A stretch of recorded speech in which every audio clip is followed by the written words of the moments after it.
How's it going, everybody? This is Kyle Brotherson with Dirt Bike Channel. This podcast might actually get uploaded to YouTube. I constantly have people tell me that I'm like, hey, they're like, hey, you got to upload these podcasts to YouTube as well. And so for those of you that are watching this on YouTube, listening to this on YouTube, you can see there are two different mics here. One mic, this mic right here, this black mic is going into my audio recording software. The other one is going straight into my computer. Oh, the things that we do to try to sync up audio. This is one of the ways that I can do it. Today, we're going to be talking about the 2021 KX250X, the first ride that I had on the bike. Yesterday, I went out and I rode that bike, okay? And had a really good time on it. I'm going to move one of these mics a little bit further away from me right here because I only use that at the end to sync up the audio. So yesterday I'm out riding the 2021 KX250X, even though it says XC on the side of my bike. I'm out there riding that thing and had a really good time on the bike. I put 1.5 hours on the bike, and so I have some kind of initial impressions for you guys. I'll upload some of the riding videos to YouTube a little bit later. But I wanted to just kind of bring this to you guys in podcast land and give you a reason to listen to the podcast because you get information in advance of what everyone else would get on the other thing. So, I'm gonna turn that music all the way down. See how I can slide that right out. Oh, the things that are fun to me. The things that are really fun. So here's the deal. What if I just put this over here? That'll probably be helpful later in post. 2021 KX250X, first ride, first hour and a half. A couple things here to note. This is basically a full-on motocross race bike that they've just made a couple little minor changes to and then thrown it out here for the off-road market. It's the first time that they have electric start on the KX250, which welcome to the party, Kawasaki, and we're glad that you're here. Now you've got electric start on your both your motocross bike and now this new version, this off-road version. But it's not perfect. There's a few things, and I don't want to nitpick on too many things here. What I want this initial impressions to be is like how positive I am about what they've done with the bike. Because there's a lot of stuff that they did right with the bike. But right off the bat, I got to tell you, there's a couple things that really irk me. Like your air filter. So when I was going to set this bike up, I'm going through and I'm checking out a number of different things. One of the things that I do is I check air filters. And in order to get at the air filter on this Kawasaki, you need two different size sockets. You need an 8mm and a 10mm just to get access to the flipping air box, which is a total whiff. That should not be like that. You shouldn't need tools to get into your air box. I'm just going to go ahead and say that. And then also it's really hard to get, they didn't leave enough room in there. It's hard to actually pull the air filter out of the bike. And it's even harder to put it back in, especially without tearing the thing or damaging that filter. So that's a total whiff. I give them a D- on that part of the bike. Also, the kickstand sticks out like a sore thumb. I know kickstands are not like generally things that people like on any of these bikes, but this kickstand is particularly bad as far as how it looks. It just kind of sticks out wonky in a really weird way. Anyway, there's got to be better ways to do that. But actually riding the bike, it was pretty impressive. So something else that I want to kind of just get out of the way is I paid full price for the bike. I pay full price for all these bikes that I review. Occasionally, I have gotten a discount or here or there on a couple KTMs. This is years ago, but the problem was the bikes were never fast enough. They could never get them to me fast enough. So I could get like a VIP price on a KTM, but it didn't matter because the bike didn't come to me for 6 or 8 months later than what I could buy it from a dealer. So I have had 1 or 2 discounts on KTMs in the past. I'm talking 3-4 years ago. I've always told you guys that. But I don't do that anymore because they don't even come to me in time. So it's so much faster for me to just buy a bike from a dealer, and I'm not into the discount thing. I just want to buy everything at full price that I'm going to review to you guys, and that way I can say whatever I want, and no one can say anything about it because I paid full price for the bike. So that's the way I've been doing things, and it's worked out pretty well so far. The bike... It has KYB forks on the 250. I think they went with a different fork on the 450, but on the 250 KX250X, It has, and again, just for the people who, because my bike says KX250XC on the side of it. The manual says KX250XC. I should have brought it here for you, but it's a KX250X. They decided to drop the C off. I don't know why. Maybe because they didn't want it to be confused with the KTM. But when you just call it a KX250X, then it sounds the same thing as the YZ250X, so you can't really get away from it. But they dropped the X, or they dropped the C. Now it's just the KX250X officially on their website and everything. That's what the marketing materials now talk about. So that's what the bike is. It comes with KYB clickers. It's the fourth bike in a row that I've had KYB on this year in 2020. I've ridden the Beta 300RR Race Edition that had KYB. I rode the Yamaha YZ250FX that had KYB. I've got this Sherco 300 SCF Factory that you can still win from me. If you go to my website, dirtbikechannel.com, you can still enter to win that bike. It's got KYB. At least you can enter to win until December 15th. And now I've got this 2021 Kawasaki KX250X that also has KYB. Forks on the front.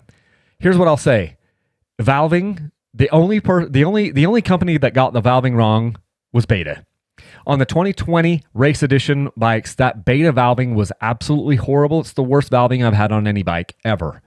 The other bikes have been a mix of good to great. You know, it depended on where you took it. Like the Yamaha was really, really good on the faster stuff, kind of suffered a little bit in the slow stuff and the really choppy stuff.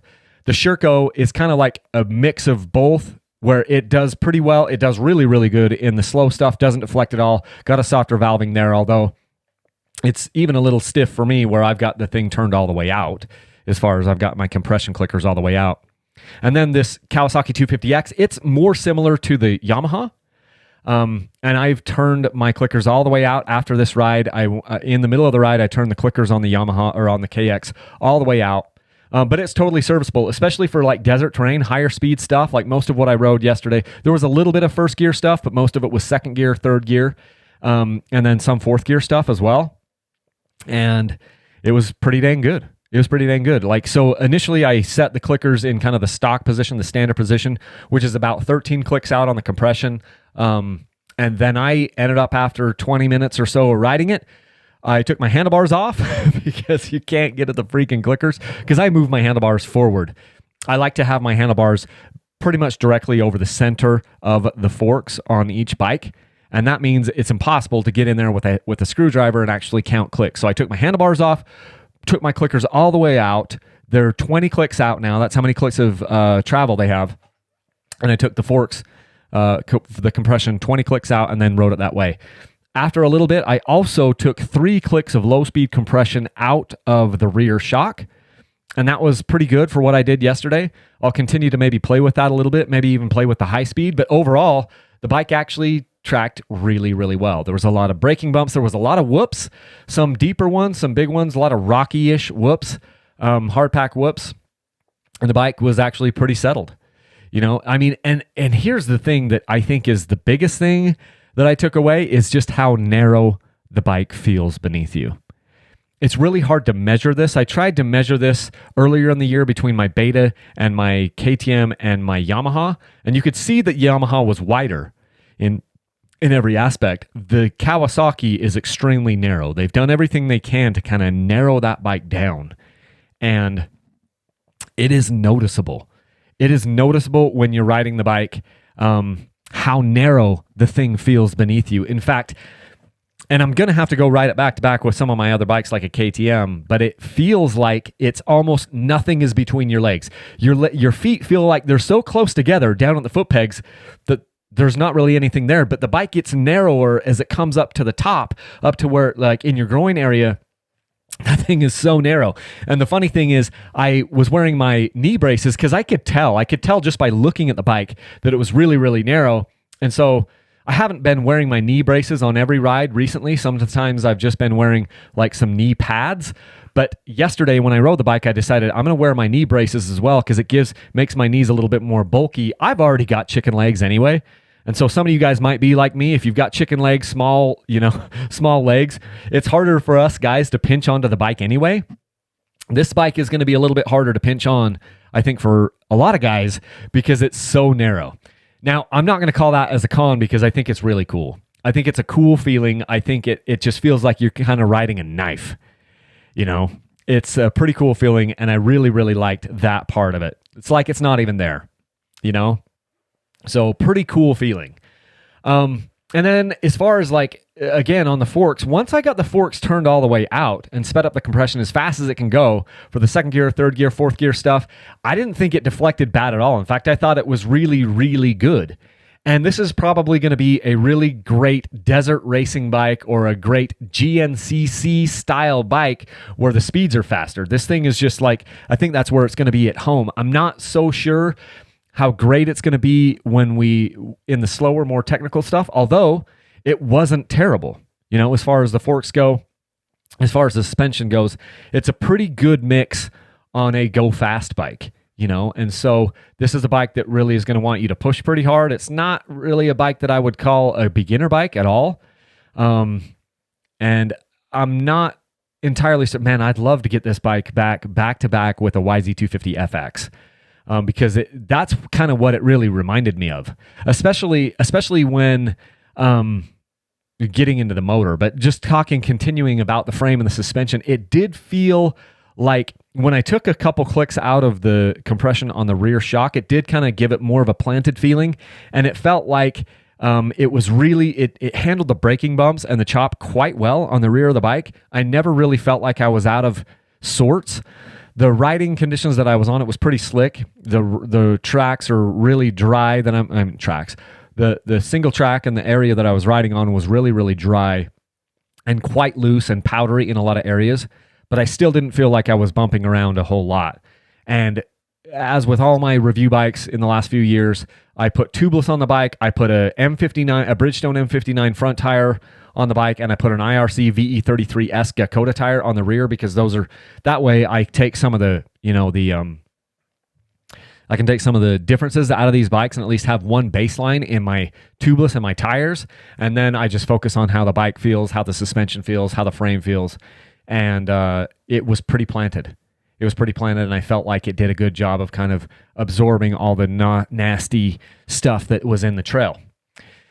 The motor. The motor, it's the 250 motor. It's pretty loud. And it has like this weird, acoustic thing that is happening behind you because of the tailpipe that they have on it, the exhaust, the silencer. It does this weird like echoey thing behind you. You can really tell when you're just driving up and down the road. I was kind of wearing in the brakes and getting the brakes heated up and worked out. And I didn't have my helmet on. I was literally just going 10 miles an hour up and down my street. And it makes this really weird sound in conjunction with the silencer and the fender on the back that was like I hadn't heard on any other bike.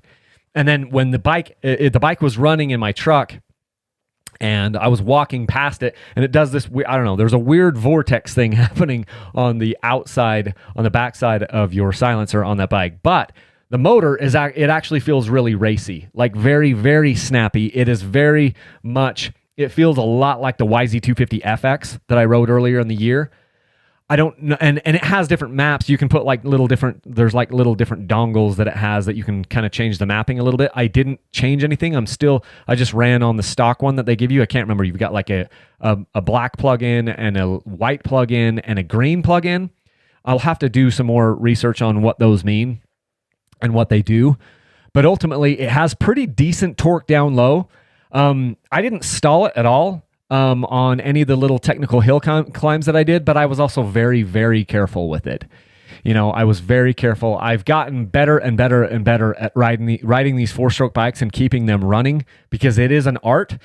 Keeping a four-stroke bike running is an art. I don't care what they say, especially these high compression four strokes, and I'm getting better. I'm improving every year as a rider, and so I'm becoming more and more adept at keeping these four strokes running. And there's a ton of reasons why guys like them. I mean, you can hang on to gears forever. On these four-stroke bikes, like shifting is a thing of the past. I mean, because you're just going along and you can just hang on to third gear. And you can just lug it a little bit, and then third gear, you can rev it out to 12, 13,000 RPMs, and it continues to make power for most of the way. So that's a big reason why a lot of people like these four strokes, and this bike is no different. Makes some pretty good torque down low. But it just continues to pull harder and harder and harder and long and long and long as compared to like a two-stroke. They pull longer than two strokes for sure. I mean, it's just more of a linear, straight power curve and a torque curve, which is why people like those bikes. It doesn't have as much low end torque and grunt as my Sherco 300 SEF. And that's one of the reasons why the Sherco SEF is still like one of my all-time favorite, if not my favorite, mountain single-track four-stroke, is because it's just toned down just a little bit. They just took some of the edge off the Sherco. And so the motor is actually really, really usable. Some people would say that makes the Sherco maybe feel a little bit more boring, which I'm not going to argue with that, because this Kawasaki Kawasaki KX250X, it is not boring. That motor is not boring. You can't use the word boring or the term boring and this bike in the same sentence, whereas you can kind of maybe do that on some of the other four strokes, including the Sherco, but it makes it sound like it's a bad thing on the Sherco. It isn't, because the Sherco does some things for me that I like better than what the Kawasaki is doing for me, the KX250X. But the KX250X is much, much more like the Yamaha YZ250FX, and that's a good thing, because of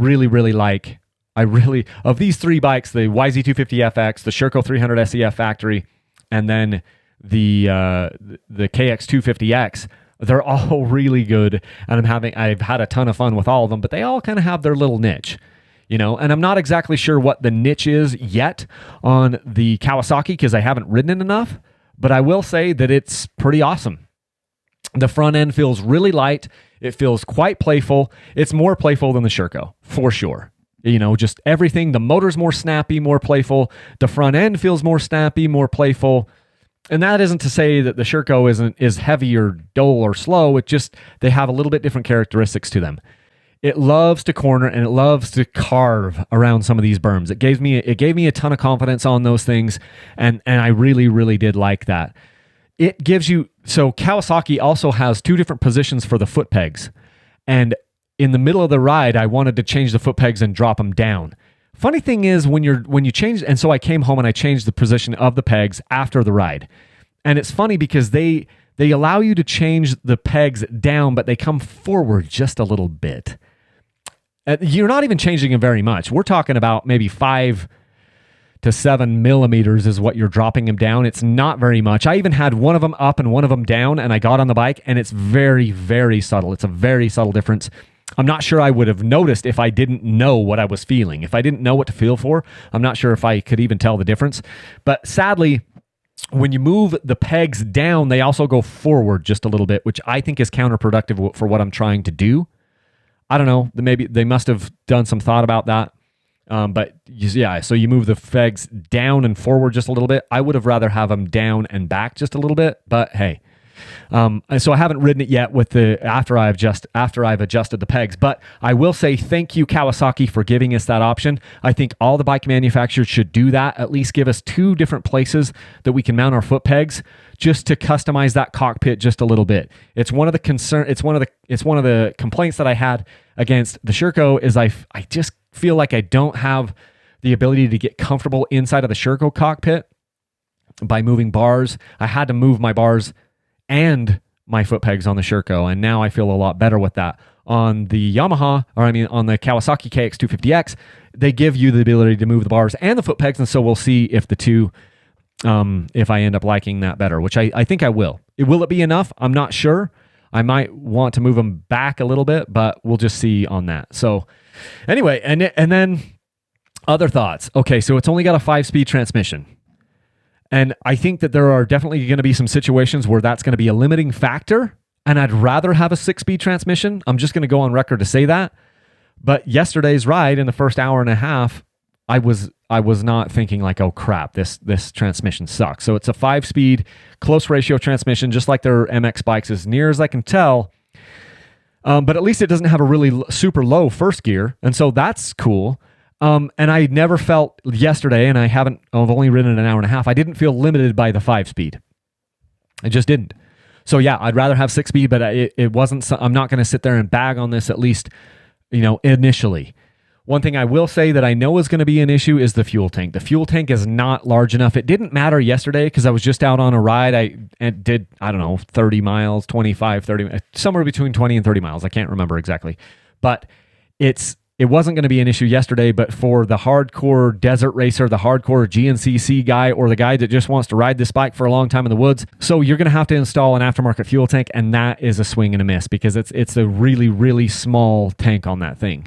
It's the same size tank as the motocross bike, and it's just a super small. It's like under 2 gallons.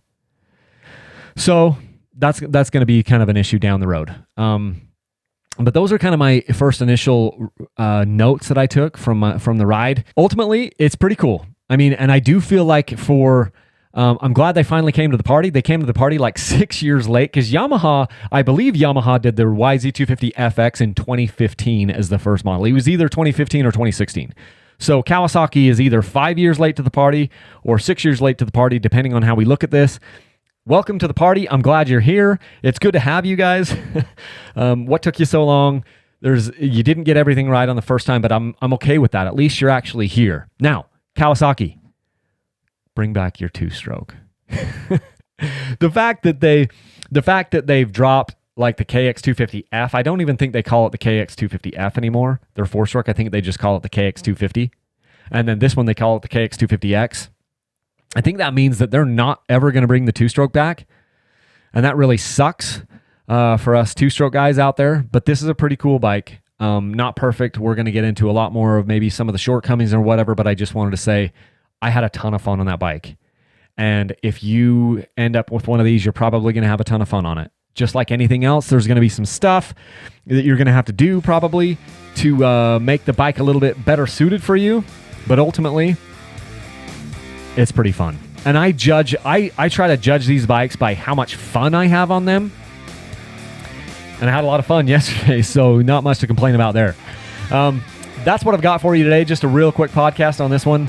If you want to support Dirt Bike Channel, one of the easiest ways you can do that is by using the links that I have for Rocky Mountain ATV, Motorsport, and Amazon. You can find them in the description of the notes, the video notes down on YouTube. You can also find them over at my website. If you go to dirtbikechannel.com, up in the upper right-hand corner, there's a links section up there. You can grab onto that or click onto that, and then I have links to Rocky Mountain ATV, Motorsport, Amazon. That really helps to support my family, and it won't cost you a dime, so it's one of my favorite ways for you to support. Other ways you can do is when I have Dirt Bike Channel sweepstakes going on, which I have right now until December 15th, you can go over to my website and you can grab a shirt, grab a hoodie. See these shirts right here, Leave a Single Track. I've got these in a couple different colors. We've got them in navy blue and we have them in white. Has a little DBC thing here on the back. As you can see, you guys in podcast land, you can't see that little graphic on the back. Yeah, so that would help support me, and you might win a dirt bike because I'm giving away 3 dirt bikes here before the end of the year. We've got the 2020 KTM 250XC, the 2020 KTM 300XCW, and the 2020 Sherco 300 SEF Factory. All those bikes are going to new homes, so go ahead and get entered into that. Okay, I think that's what I got for you guys. There will be much, much more to come on this Kawasaki and on all these other bikes. Until next time, leave a single track. Thanks, everyone.